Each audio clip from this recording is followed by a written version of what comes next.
Pemilih NU dan PKB Jawa Timur lebih condong ke Prabowo. Nahdlatul Ulama yang merupakan salah satu organisasi Islam terbesar di Indonesia selalu menjadi incaran ketika musim pemilu tiba. Bagaimana tidak, dengan jumlah anggota yang berjumlah kurang lebih 100 juta orang, memang terlihat menggiurkan untuk meraup perolehan suara. Menjelang pemilu 2024, ketiga koalisi saling klaim mendapat dukungan dari warga Nahdlin, mulai dari santri, Kiai muda, sampai kiai-kiai sepuh.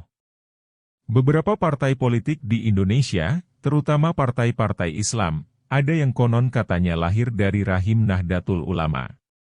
Partai Kebangkitan Bangsa misalnya, ketika awal kemunculannya, PKB memang begitu erat dengan NU, sampai pada akhirnya terjadi kudeta di internal PKB itu sendiri. Jadi seberapa kuat adu klaim dukungan Nahdlatul Ulama yang digembar-gemborkan oleh ketiga koalisi sekarang?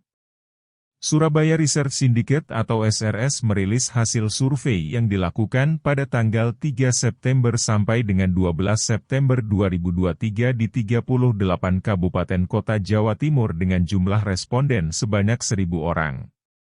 Survei dilakukan untuk memprediksi arah dukungan warga NU dan pemilih PKB terhadap bakal calon presiden setelah deklarasi Anies Baswedan Muhaimin Iskandar.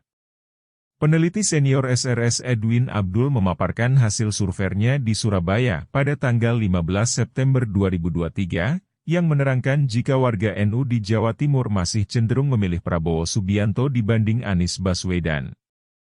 Perlu diketahui jika Jawa Timur merupakan basis terbesar warga Nahdlin dan penentu kemenangan Pilpres sejak 2004.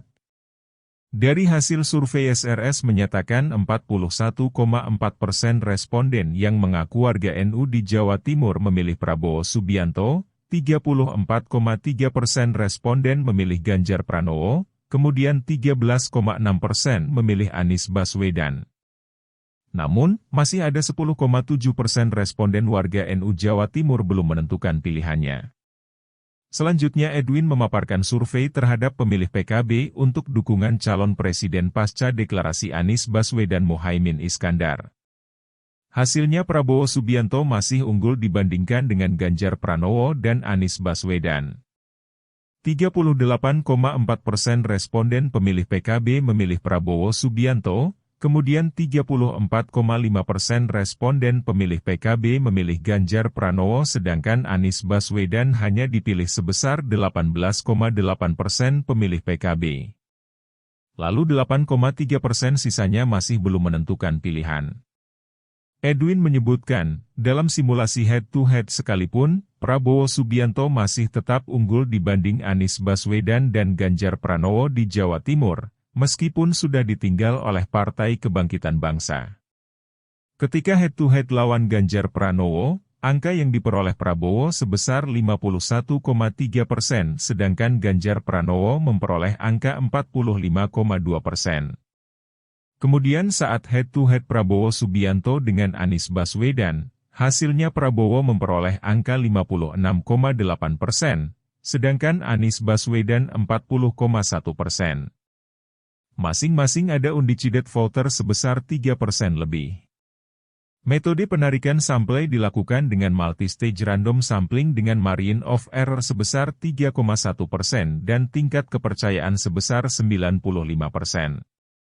Responden yang dipilih terdiri dari 50% laki-laki dan 50% perempuan dengan quality control secara random sebesar 20%. Pengumpulan data dilakukan dengan wawancara by phone. Jika hasil survei ini benar, berarti memang dipilihnya Muhaimin Iskandar sebagai pendamping Anies Baswedan tidak serta-merta dapat mendongkrak suara di kalangan NU bahkan kalangan pemilih PKB sekalipun yang ada di Jawa Timur. Begitupun sebaliknya, ketika Prabowo ditinggal oleh PKB tidak berpengaruh signifikan terhadap dukungan para warga Nahdlin bahkan di kalangan pemilih PKB sendiri masih lebih banyak mendukung Prabowo ketimbang Anies Baswedan. Namun, hasil survei memang bukan sebuah jaminan dari hasil real perhitungan suara pada pemilu 2024 nanti.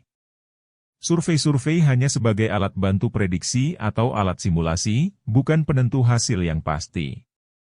Yang penting, mari kita menjaga perhelatan pemilu yang akan diselenggarakan secara serentak pada tanggal 14 Februari 2024 mendatang, dapat berjalan dengan aman, damai, jujur dan adil.